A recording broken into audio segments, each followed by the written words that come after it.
कधीच नाही चुकणार तुमचे फेवरेट टीव्ही शोज झी5 सोबत, तेही एकदम फ्री।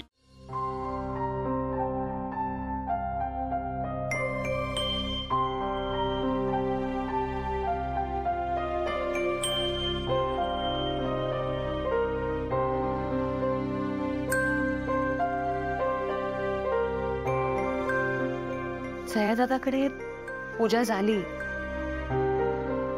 जी सवाष्ण पूजा करते तिची ओटी भरली जाते आणि मग ती ओटी ती तिच्या आईला किंवा आई नसेल तर सासूकडे देते। कित्येक वर्षांची परंपरा आहे। सयादादा सुद्धा तुझ्यासारखाच रूढी आणि परंपरा जपणार आहे, माझी खात्री आहे। त्यांनी त्या घरी पूजा सुद्धा केली असणार आहे आणि सवाष्णीची ओटी सुद्धा भरायला लावली असणार आहे।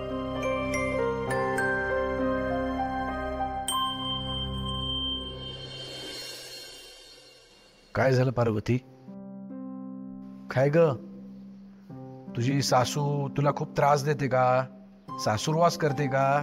नाही नाही, अजिबात नाही। माझ्या सासूबाई लई चांगल्या आहेत, देवी आई आहेत त्या माझ्या। मला कधीच माझ्या आईची कमतरता भासू दिली नाही, पण त्या आमच्यापासून लई लांब आहेत। बास एवढंच ना? अगं मग बोलवून घेऊ की त्यांना इथे?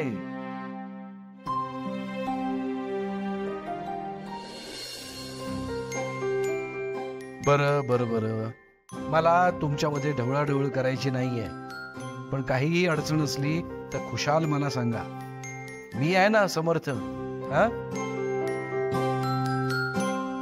आता एक काम करूया, आता ती ओटी बाप्पा समोर ठेव, म्हणजे ती तुझ्या सासूला मिळेल।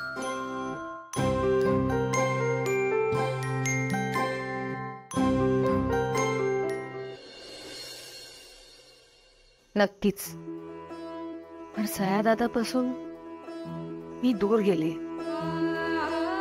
वेळेने परिस्थितीने आम्हाला दूर केले। मी जर आज त्या घरात असते तर मी पूजा केली असती, माझी ओटी भरली गेली असती। देवी,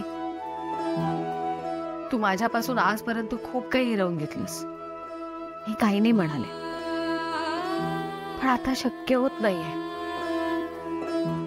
मला माझी माणसं परत दे,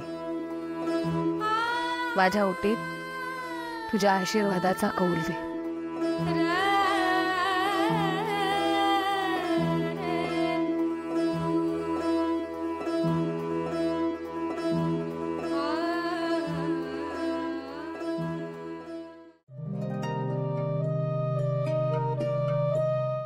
अहिल्या, देवीने कौल दिला।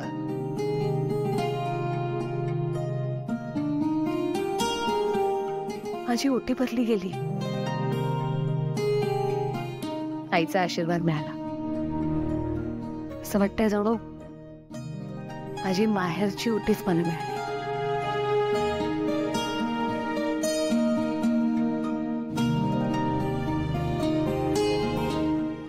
झी5 ॲप डाउनलोड करा आणि पहा सर्व एपिसोड्स एकदम फ्री।